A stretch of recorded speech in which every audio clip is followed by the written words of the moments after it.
बाबू शोभाराम राजकीय कला महाविद्यालय अलवर के अर्थशास्त्र विभाग में आपका स्वागत है। पिछली चर्चा में हमने क्वाड्रेटिक इक्वेशंस के बारे में बात की थी, उनको किस तरह से हल किया जावे। परिचयात्मक रूप से हम युगपत समीकरणों का हल कैसे करेंगे इसके बारे में बात कर रहे हैं। साइमल्टेनियस इक्वेशंस, जब दो या दो से अधिक अज्ञात चर राशि हों तो उस स्थिति में किस तरह से हम उन चरों के मान ज्ञात करें। इसके लिए हमने दो समीकरण लिए हैं। एक समीकरण 3x + 2y = 34 और दूसरा समीकरण है 2x + 4y = 44। दो अज्ञात चर हैं और दो ही समीकरण हैं तो इनके मान ज्ञात हो जाएंगे।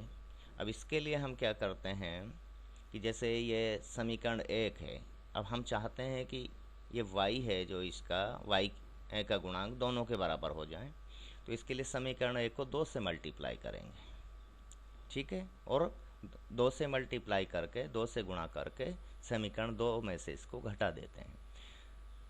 तो 2x + 4y समीकरण नंबर 2 है। 2x + 4y = 44 और समीकरण 1 को जब हम 2 से गुणा करेंगे तो 6x + 4y = 68 हो जाएगा, ठीक है। इसको समीकरण 2 में से घटा रहे हैं तो लिख दिया समीकरण को 2 से गुणा करके एक को यहाँ लिख दिया। अब इसके चिन्ह है जो माइनस माइनस माइनस, क्योंकि ये सारे चिन्ह प्लस के हैं। अगर यहाँ माइनस का चिन्ह होता तो ये प्लस हो जाता। अब हमारे पास जो आएगा, देखो 4 से 4 कैंसिल हो रहा है। अब यहाँ 2x प्लस का है और 6x माइनस का है, तो -4x इधर बच गया लेफ्ट हैंड साइड को। इधर राइट हैंड साइड को 44 प्लस का है और 68 माइनस का है, तो -24 -24 बचा, ठीक है। तो माइनस से माइनस चिन्ह कैंसिल हो जाएगा। x = 24/4 = 6। अब ये x का मान जो आया है इसको समीकरण 1 में रख देते हैं, तो 3 उस समीकरण में है ही x का गुणांक, और x की जगह 6 रख दिया, तो 3 × 6 + 2 × y = 34, ठीक है। अब 2y और ये 6 × 18, 18 को राइट हैंड साइड को ले जाएंगे, तो 2y = 34 - 18, 2y, अब ये 34 में से 18 गया 16 बच गए, 2y = 16, तो y की वैल्यू 8 आ गई। इसलिए x = 6 एंड y = 8 आंसर हुआ। अब 3 या अधिक अज्ञात चल राशियों के समीकरणों को हल करने के लिए हमें सारणी की ज़रूरत पड़ती है, डिटर्मिनेंट का नॉलेज हम आगे जाके जब मैट्रिक्स और डिटर्मिनेंट पढ़ेंगे तब हमें पता लग जाएगा। तो वहाँ क्रैमर के नियम की सहायता से 3 से अधिक अज्ञात चर राशियों के मान किस तरह से एक युगपत समीकरण से ज्ञात किए जाएं, ये बहुत अच्छे से समझाया जाएगा, ठीक है। नेक्स्ट, अब हम बात करते हैं घातांक, इंडिसेस की। घातांक जैसे x की घात m है, तो x की घात m में m को तो घातांक कहते हैं, घातांक कह लीजिए, इंडेक्स कह लीजिए, पावर का मतलब घात होता है, x की घात है ये, या एक्सपोनेंट कह लीजिए। x की घात m को घात या घातांक या एक्सपोनेंट कहते हैं, और x को आधार कहते हैं। x पर ये जो x है इसको आधार बेस कहते हैं, ठीक है। तो इसमें तो कोई कन्फ्यूजन वाली स्थिति नहीं है। जैसे x की घात m है तो x आधार है और m घात है या घातांक है, ठीक है। अब इसके कुछ नियम है घातांक के, इंडिसेस के जो रूल्स हैं उनके बारे में हम जान लेते हैं, आगे जाके हमारे लिए उपयोगी रहेगा, काम आएगा। जैसे x की घात m इंटू x की घात n ये हो तो ये बराबर होता है, अब यहाँ देखिए x की घात m इंटू यानी गुणा x की घात n, तो यहाँ घात हैं दोनों, आधार दोनों के एक जैसे हैं, तो इसलिए घात जुड़ जाएंगी, = x की घात m + n होगा। आगे जाके इसको उदाहरण से भी हम क्लियर करेंगे। इसी तरह से दूसरा नियम यह है कि यदि ब्रैकेट x की घात m ब्रैकेट की घात n हो तो, अब ध्यान रहे ये पिछले इस वाले से अलग है। अब यहाँ x की घात m इंटू n होगा, ठीक है।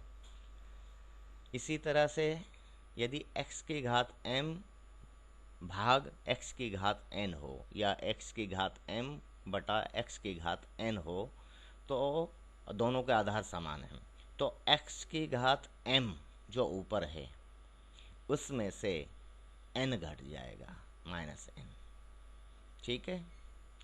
नेक्स्ट 1 बटा x की घात n, अब घात जब ऊपर जाएगी तो इसका चिन्ह बदल जाएगा। यहाँ पे देखा है, देखो x की घात जब n ऊपर गई है तो यहाँ ये चिन्ह इसका n का चिन्ह है जो माइनस हो गया, तो यहाँ होगा x, ये बराबर होता है x की घात ऊपर गई घात तो माइनस हो गया माइनस n, ठीक है। नेक्स्ट अंडर रूट x, अब देखिए ये बहुत महत्वपूर्ण है। अंडर रूट का मतलब वर्गमूल जो हम जानते हैं कि x की घात आधी होती है, ठीक है ना। नेक्स्ट x की घात p बटा q या p बाई q, ये बराबर होता है, देखिए q है जो ये बाहर आ जाएगा और अंडर रूट ऑफ x की घात p ये होता है इसका मतलब। नेक्स्ट x की घात यदि 0 है, यदि x की घात 0 है तो ये 1 के बराबर होता है, ठीक है ना। आगे जाके और थोड़ा सा इसको विस्तार से बताएंगे कि क्यों होता है। नेक्स्ट x की घात माइनस 1 बटा n, अब अगर हम चाहते हैं कि घात का चिन्ह माइनस की जगह प्लस का हो जाए तो क्या करेंगे, इसको 1 बटा x की घात 1 बटा n के रूप में हम लिख सकते हैं। नीचे आ गई तो घात प्लस में हो गई माइनस की जगह। अब इसके कुछ उदाहरण हम लेते हैं घातांक के नियमों से जुड़े हुए, जैसे पहला जो हमारा नियम था उसी के पर आधारित ये है, x की घात 8 इंटू एक्स की घात 3, ये बराबर होगा x की घात, अब देखो दोनों के आधार समान है और ये गुणा हो रहे हैं, तो x की घात 8 प्लस 3, तो ये हो गया x की घात 11, ठीक है ना। इसी तरह से अब जैसे 2 की घात 5 इंटू 2 की घात 3, अब दोनों के आधार बराबर हैं तो ये दो घात जुड़ जाएंगी यहाँ पे, तो 2 की घात 5 प्लस 3 बराबर 2 की घात 8 होगा, ठीक है ना।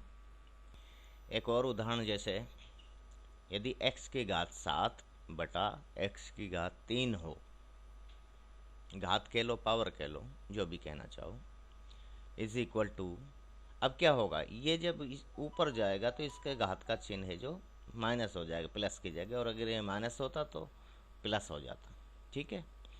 तो इज इक्वल टू एक्स की घात 7 में से 3 घट गया बराबर एक्स की घात 4 हो गया, ठीक है।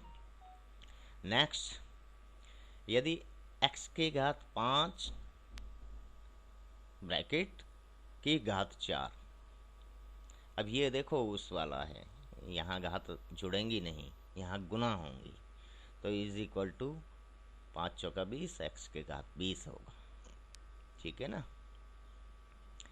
इसी तरह से एक और उदाहरण हम ले रहे हैं कि 1 बटा एक्स की घात 2 या 1 बटा x square is equal to, अब ये जब घात ऊपर जाएगी तो चिन्ह क्या हो जाएगा, प्लस से माइनस हो जाएगा अगर ऊपर लेके जाना है तो हमें, तो इज इक्वल टू एक्स की घात -100 होता है, ठीक है।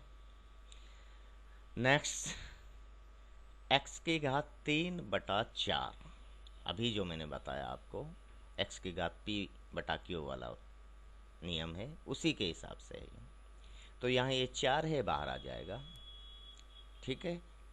वर्गमूल एक्स की घात जो होगी, यहाँ 3 है तो 3 लिख दिया जाएगा, 5 है तो 5 लिख दिया जाएगा, तो 4 वर्गमूल एक्स की घात 3, ठीक।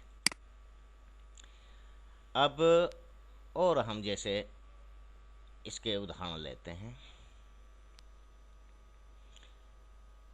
क्वेश्चन आता है आपके सामने कि हल कीजिए। क्या हल करना है कि यदि x की घात 3 इंटू एक्स वाई की घात -3 हो तो इसे हल कीजिए। तो कर दो साहब। अब यहाँ आधार दो अलग अलग है, ध्यान रखना, वो गलती मत कर देना। वो तो x पर ही आधारित थे दोनों, यहाँ x और y पर आधारित हैं ये दोनों बातें। तो x की घात 3 अब नीचे लाएंगे तो नीचे लाएंगे y को जब नीचे लाएंगे तो y की घात माइनस से प्लस हो जाएगी। ठीक है, तो x की घात 3 बटा y की घात 3। अब देखो दोनों की घात 3 3 है, क्यूब जिसे हम कहते हैं, x cube by y cube, तो x बटा y की घात 3, ये आंसर हो जाएगा इसका। इसी तरह से एक और उदाहरण ले लें।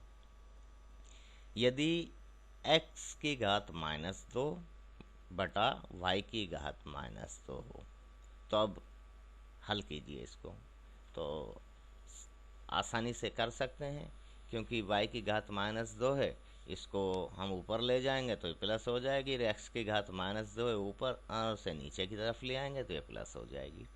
तो ये हो गया y की घात 2 बटा x की घात 2, या वाई स्क्वायर बटा एक्स स्क्वायर। ठीक है, तो ये y बटा x और दोनों की घात 2 2 है, इसलिए स्क्वायर हो जाएगा। ठीक है, नेक्स्ट। अब जैसे ये उदाहरण है हमारे सामने, 2 की घात 7 बटा 2।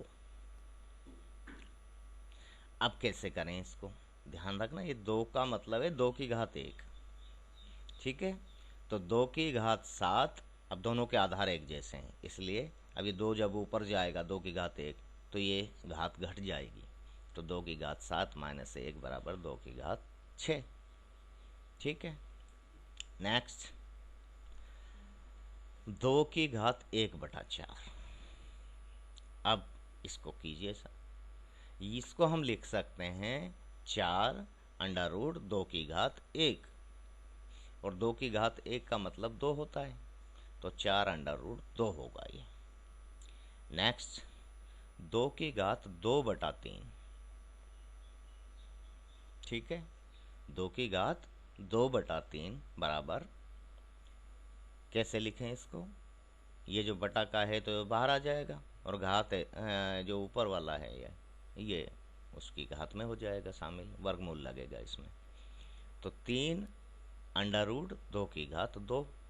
अब 2 की घात 2 का मतलब है 2 दूना 4, 2 गुणा 2 होता है ना, तो ये बराबर होगा 3 अंडर रूट 4। अब अंडर रूट 4 का मतलब 2 होता है, वैसे इसको 3 गुणा 2 6 हो जाएगा, सही माने में देखे तो। ठीक है, नहीं 6 नहीं होगा, 3 अंडर रूट 4 यही होगा। ठीक है, नेक्स्ट। 2 की घात 0। 2 की घात 0 का मतलब होता है 1। 10 की घात 0 का मतलब ये 1 ही है। x की घात 0 का मतलब ये 1 ही है, ये हमने पहले भी बताया आपको, x की घात 0। अब कैसे होता है x की घात 0 का मतलब 1, ये देखो आप, x की घात 0 का मतलब होता है x की घात 1 माइनस 1, यही तो होगा। अब ये बराबर होता है x की घात 1, और इसको जो माइनस चिन्ह है नीचे ले आएंगे तो x की घात 1, x की घात 1 बटा x की घात 1। अब x की घात 1 का भाग दिया जा रहा है इसमें, तो एक बार जा रहा है, इज इक्वल टू 1, इसलिए ये 1 होता है। तो ये घातांक के कुछ नियम हैं जो आगे जाके हम इनको काम में लेने वाले हैं। इस तरह से द्विघातीय समीकरण का हमारा ये चैप्टर है, टॉपिक है, इसको मैं कंप्लीट समझ रहा हूँ। आगे जाके जैसी ज़रूरत पड़ेगी हम उस तरह के उदाहरण और ले लेंगे। अगला जो टॉपिक हमारा होगा उस पर नेक्स्ट व्याख्यान में हम चर्चा करेंगे, डिस्कशन करेंगे, और ये आपके लिए उपयोगी रहेगा, क्योंकि अब कोविड-19 का जो दौर है इसमें ऑनलाइन टीचिंग के अलावा कोई और विकल्प सरकारों के पास नहीं है।